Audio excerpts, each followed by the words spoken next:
6 dramatic Golden Age stars who were secretly really funny. Hollywood spent millions creating images. The brooding intellectual, the ice queen, the tragic beauty, every photograph, every interview, every publicity release carefully crafted to project exactly the right persona. For Laurence Olivier, that image was Shakespearean gravitas, the man who embodied theater's highest traditions, someone you'd expect to discuss iambic pentameter over brandy while wearing a smoking jacket. But behind closed doors, Olivier spent his time doing devastating impressions of Marlon Brando ordering a cheeseburger. "I walked onto set expecting to meet this terrifying Shakespearean god," recalled a young actor who worked with Olivier in the 1960s. Instead, he spent 20 minutes doing Brando in a cowboy hat. I nearly passed out from laughing. And he wasn't the only one. Bette Davis, Hollywood's ultimate ice queen, had a backstage reputation so shockingly different from her public image that new crew members literally wouldn't believe the stories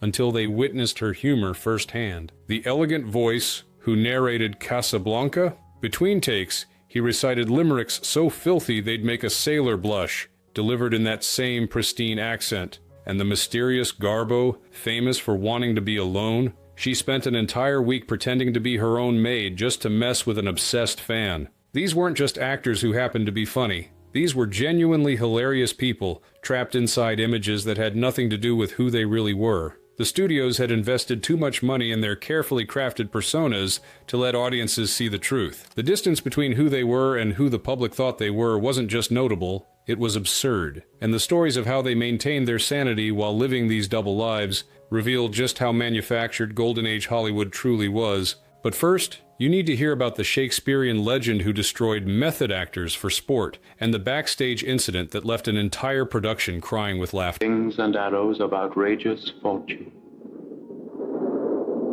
or to take arms against a sea of trouble. Laurence Olivier, the actor who performed Hamlet in a cowboy accent. When audiences thought of Laurence Olivier, they pictured intensity, the man who made Shakespeare feel alive, someone so serious about acting that watching him felt like witnessing history. His performances in Hamlet, Henry V, and Richard III weren't just good, they were definitive. Critics ran out of superlatives. This was the greatest classical actor of his generation, possibly ever. Behind the scenes, Olivier was doing Marlon Brando impressions and making people cry laughing. "Larry could destroy you with comedy," recalled Michael Caine, who worked with Olivier multiple times. He had this wicked gift for mimicry. He could capture anyone's exact mannerisms and make them look absolutely ridiculous. And he had zero mercy. Olivier's favorite targets were method actors, the new generation who approached roles with intense psychological preparation that Olivier found pretentious and unnecessarily complicated. When Dustin Hoffman stayed awake for days to prepare for an exhausted scene in Marathon Man,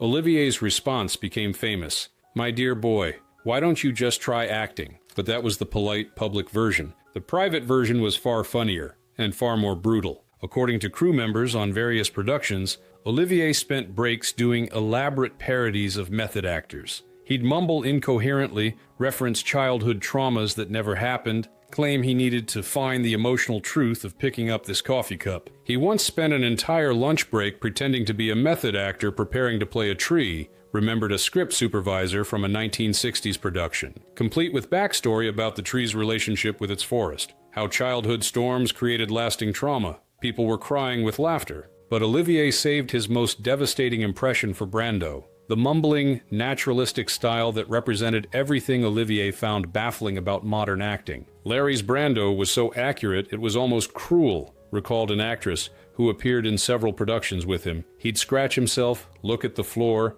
mumble something incomprehensible, then look up in his normal voice and say, "That'll be $50,000, please." Even people who loved Brando couldn't help laughing. The story about Olivier performing Hamlet in a cowboy accent isn't Hollywood legend. It actually happened. Multiple sources confirm it occurred during a particularly tense rehearsal. The director was being demanding, the cast was exhausted, everyone was at the breaking point. Then Olivier suddenly launched into "to be or not to be" in a perfect Wild West drawl. To be or not to be, partner? That's the question, ain't it? The entire production collapsed. People were literally on the floor. "It was like watching someone deflate a balloon," recalled a stage manager who was there. "All that tension just evaporated. We got back to work and nailed the scene on the next take." What makes this particularly remarkable is how completely Olivier's public image concealed this side of him. Interviews showed a thoughtful, serious man discussing craft with intense focus. Publicity materials presented him as the embodiment of theatrical tradition. The clowning Olivier? That stayed backstage, hidden from audiences who preferred their Shakespearean actors appropriately solemn. But if Olivier hid his humor behind theatrical gravitas, the next star on our list wrapped hers in something even more impenetrable, the image of Hollywood's most terrifying ice queen. Miss Davis, ever since I've been on this set, I've heard nothing but discussion of Eve. May I have your opinion of her? The golden girl, the cover girl.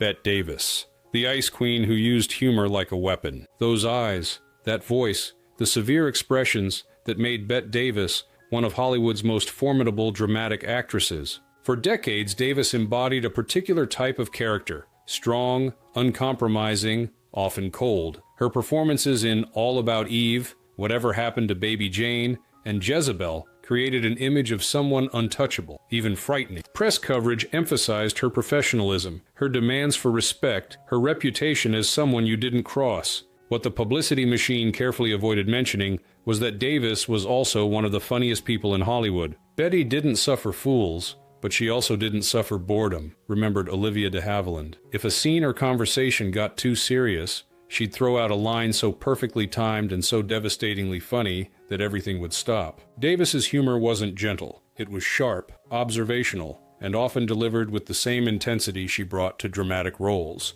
Her most famous line, "Old age ain't no place for sissies," perfectly captures her style. Honest, tough, undeniably funny. On set, Davis became legendary for breaking tension with perfectly timed zingers. During All About Eve, the production was struggling with a complicated party scene. Dozens of extras, complex blocking, and after the seventh failed take, the director was growing frustrated and the cast was getting tense. Davis looked around the crowded set and announced, "Well, this is what hell looks like, darlings. I always wondered." The entire production dissolved into laughter. The tension evaporated. The next take worked perfectly. She had this gift for saying what everyone was thinking, recalled a script supervisor who worked on several Davis films, but in a way that made it funny instead of just mean, though sometimes it was definitely mean, but hilariously so. Davis's targets were usually those she felt deserved deflating: pompous directors, self-important actors, studio executives who treated filmmaking like factory work. Young actors who took themselves too seriously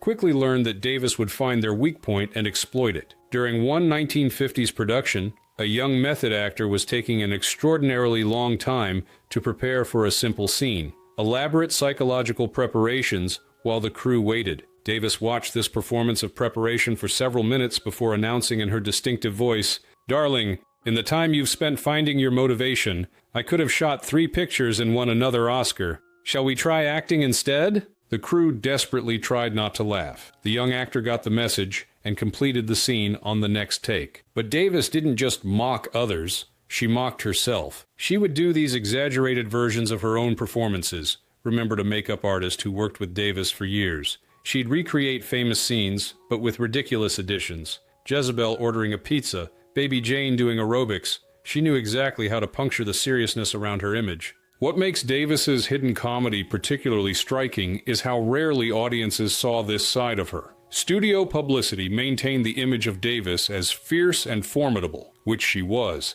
but carefully edited out the humor that made her fully human. Late in her career, Davis finally started showing glimpses of this personality on talk shows. But by then, her image was so established that many viewers thought they were seeing a new development rather than something she'd always been. While Davis used humor as a weapon to maintain control, the next star on our list wielded comedy with such deadpan commitment that people couldn't tell if he was joking or genuinely insane. That's it. Sit on a rock in the middle of Lake Michigan, pick your nose, examine your navel. Call that getting out of it? James Mason, the villain who gave his cats Shakespearean backstories. James Mason's voice was one of cinema's most distinctive instruments. Deep, refined, with perfect enunciation that made even simple dialogue sound profound. His roles as cold aristocrats and calculating villains established him as Hollywood's go-to actor for sophisticated menace. Films like North by Northwest, A Star is Born, and Lolita showcased Mason's ability to project intelligence and barely concealed danger. His public persona matched these roles. thoughtful interviews, reserved demeanor, a certain British propriety. Then you'd visit his home and discover he'd been narrating his cat's daily activities in full Shakespearean monologue for the past 20 minutes. James had this completely deadpan sense of humor, recalled Roddy McDowall. He would say the most absurd things in that serious voice. Half the time you couldn't tell if he was joking or genuinely believed his cat was plotting to overthrow the household. Mason owned several cats throughout his life and became infamous among friends for his elaborate narratives about their interior lives, delivered with the same gravitas he brought to playing Brutus. He'd narrate entire scenes, remembered a frequent dinner guest. His cat would walk across the room and James would announce, "Thus does Macbeth approach the throne, murder in his heart and tuna on his breath." Completely straight face, as if this were perfectly normal. What made Mason's humor particularly effective was his absolute commitment. Unlike comedians who signal jokes with tone or expression, Mason maintained the same serious demeanor whether discussing Chekhov or explaining why his cat was clearly staging a coup. "You'd be having a perfectly serious conversation about politics," recalled a colleague, and James would suddenly interject, "Forgive the interruption, but Pericles, his cat, has just made an extremely compelling argument about foreign policy through the medium of knocking over that plant." Same serious tone. For a moment, you'd question your own sanity. On film sets, Mason's dry wit became legendary. During particularly overwrought dramatic scenes,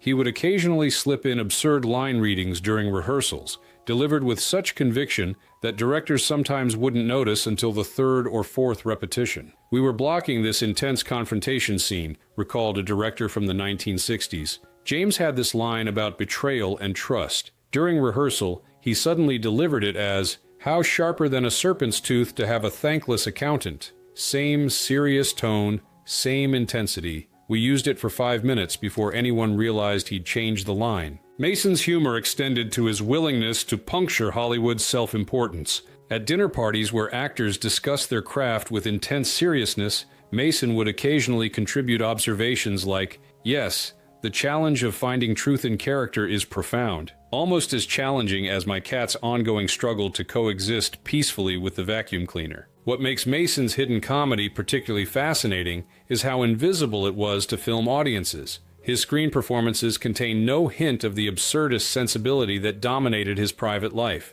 The control required to maintain such complete separation between public and private personas speaks to Mason's skill as an actor, but also to the rigid image management that Golden Age Hollywood demanded. The studios would have had a fit if they'd known James was at home narrating cat dramas in Shakespearean verse, noted a crew member. That wasn't the image they'd cultivated, so James kept that side private. If Mason's humor operated through deadpan commitment, the next star deployed comedy with the opposite approach. Chaotic, physical energy that stood in shocking contrast to her image as aristocratic royalty.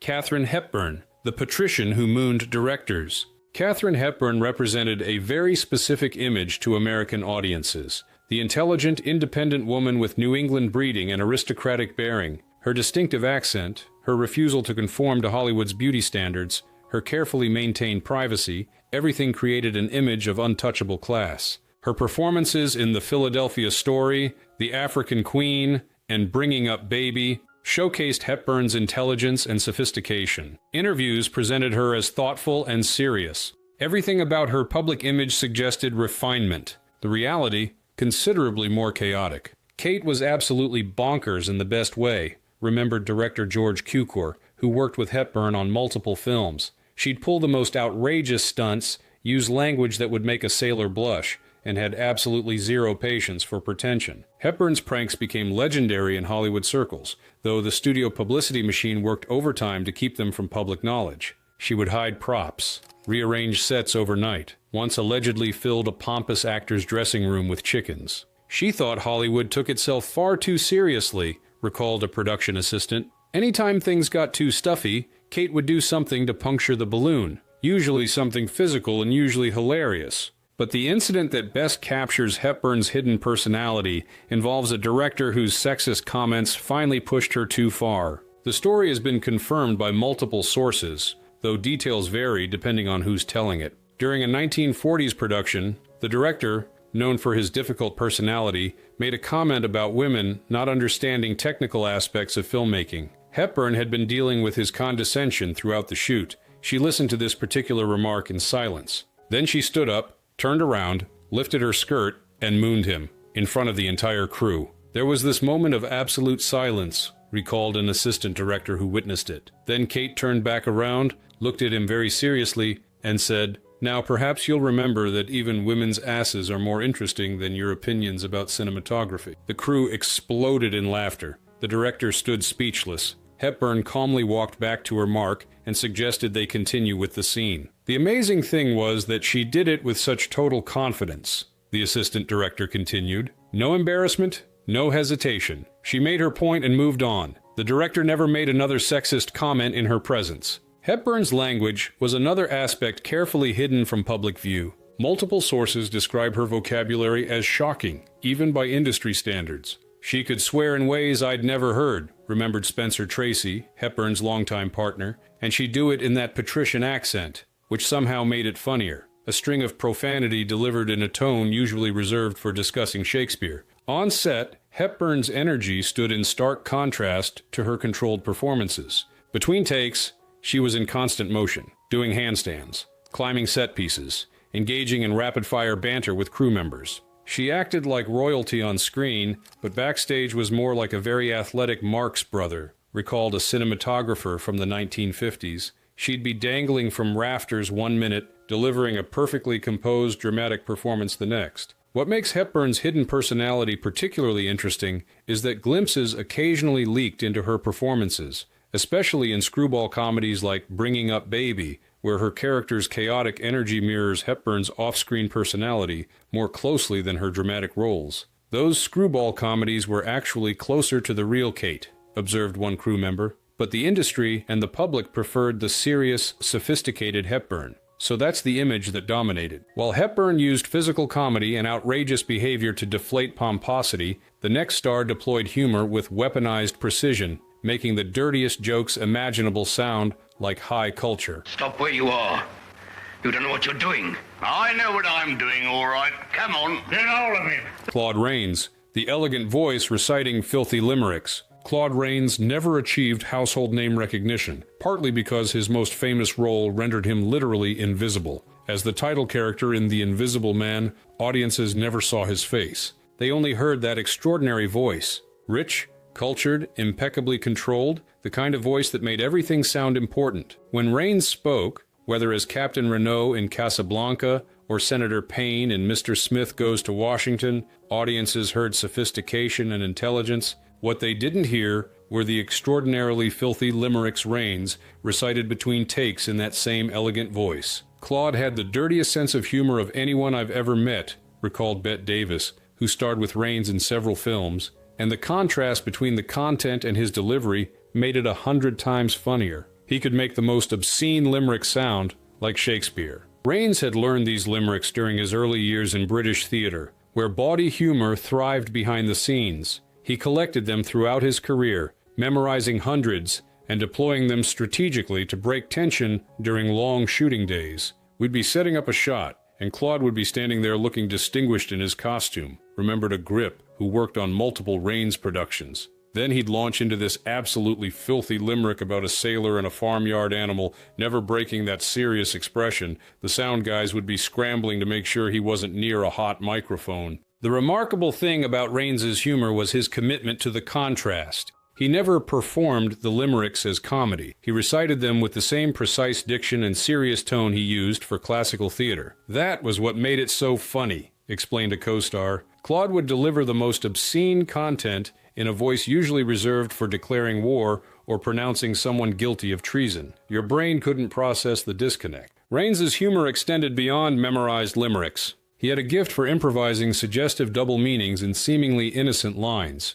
a skill he occasionally smuggled into actual performances in ways that flew over censors' heads but delighted knowing cast members. During Casablanca, Claude would sometimes deliver perfectly innocent lines from the script with just the slightest emphasis that made them sound dirty, recalled a script supervisor. The censors never caught it because on paper the lines were fine, but on set, everyone would be trying not to laugh. One of Raines's most famous bits involved reciting Shakespeare in a way that highlighted, or invented, sexual innuendos. He could make "to be or not to be" sound vaguely obscene simply through strategic pauses and subtle emphasis. He'd do whole scenes from Hamlet, remembered a colleague, making them sound like instructions for some bizarre bedroom activity. Then he'd look around innocently and say, "What? It's Shakespeare. High culture." Meanwhile, everyone was crying with laughter. What makes Raines's hidden humor particularly poignant is that his refined voice was actually the result of tremendous effort. Raines had struggled with a speech impediment in his youth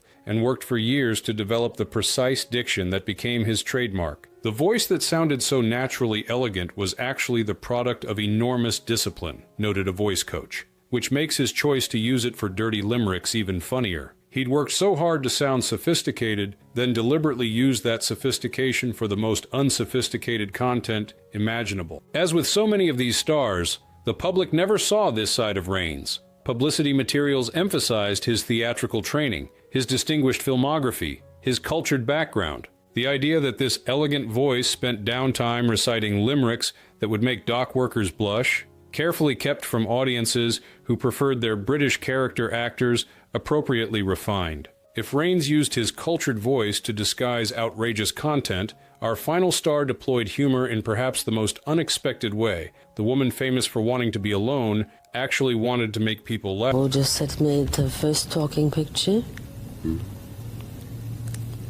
You see, I was not there. Greta Garbo, the mysterious recluse who pretended to be her own maid. I want to be alone. 3 words that defined Greta Garbo's public image for decades. The Swedish actress who became one of Hollywood's biggest stars in the late 20s and 30s cultivated an image of mystery, melancholy, and isolation that fascinated audiences worldwide. Her performances in Grand Hotel, Anna Karenina, and Ninochka established Garbo as the embodiment of tragic beauty. Her famous reclusiveness, she rarely gave interviews, avoided publicity events, eventually retreated from public life entirely, only enhanced the mystique. Everything about Garbo's public persona suggested someone who took herself and life extremely seriously. The idea that she might have a sense of humor seemed almost contradictory to the carefully maintained image. Yet according to those who actually knew her, Garbo was one of Hollywood's most dedicated practical jokers. Greta was hilarious, recalled photographer Cecil Beaton, one of Garbo's close friends. She had this completely absurd sense of humor that nobody would believe if I described it. The serious, tragic Garbo was essentially a character she played. Garbo's pranks often involved assuming false identities, a hobby that began as practical necessity to avoid recognition, but evolved into something she genuinely enjoyed. She loved seeing if she could fool people, remembered a friend. She'd check into hotels under ridiculous fake names, Harriet Brown was a favorite, and see how long she could maintain the deception. But Garbo's most elaborate prank involved pretending to be her own maid for an entire week. A friend had invited Garbo to visit, but also had a house guest, an obsessed Garbo fan who wouldn't stop talking about how mysterious and fascinating the actress was. Garbo, amused by this second-hand worship, convinced her friend to introduce her as Greta, the new Swedish maid. For 7 days, she served meals, cleaned rooms, and listened to the house guest rhapsodize about the real Greta Garbo's mystique and beauty. The guest kept saying things like, "I'd give anything to meet her," while Garbo was literally handing her coffee, the friend recalled years later. Greta found it absolutely delicious. She'd come back to the kitchen and have to stuff a towel in her mouth to keep from laughing. On the final day, Garbo revealed her true identity. The guest's reaction was apparently so extreme that Garbo felt genuinely bad about the deception, but not bad enough to stop telling the story at dinner parties for years afterward. Garbo's humor extended to her approach to her own image. Friends describe her doing exaggerated imitations of herself, widening her eyes dramatically and saying in a thick accent, "I want to be alone," mocking the very mystique that had made her famous. She thought the whole thing was rather ridiculous, recalled a close friend. The way people treated her like this untouchable goddess. She'd joke about it constantly with people she trusted. Even Garbo's famous reclusiveness, while certainly real, had an element of humor to it. She would occasionally venture out in elaborate disguises, then be amused when people didn't recognize her, or when they did. She told me once that the disguises were partly practical and partly just fun, remembered photographer George Hoyningen-Huene. She enjoyed the game of it. seeing how ordinary she could make herself look. What makes Garbo's hidden humor particularly fascinating is how completely it contradicted her public image. While other stars on this list had to hide their comedy to maintain dramatic credibility, Garbo's entire mystique was built on silence and mystery, characteristics fundamentally opposed to comedy's need for expression and revelation. If people had known Greta was pulling pranks and making jokes, it would have completely destroyed the image the studio had spent millions creating, noted one crew member. So that side of her stayed absolutely private, shared only with close friends who could be trusted not to tell. Late in life, when Garbo had fully retreated from public view, those close to her report that her sense of humor remained intact. She'd see someone on television and say something devastatingly funny about them, recalled a companion from Garbo's later years. She remained sharp and observant until the end. The tragedy was that most of the world never knew that side of her existed.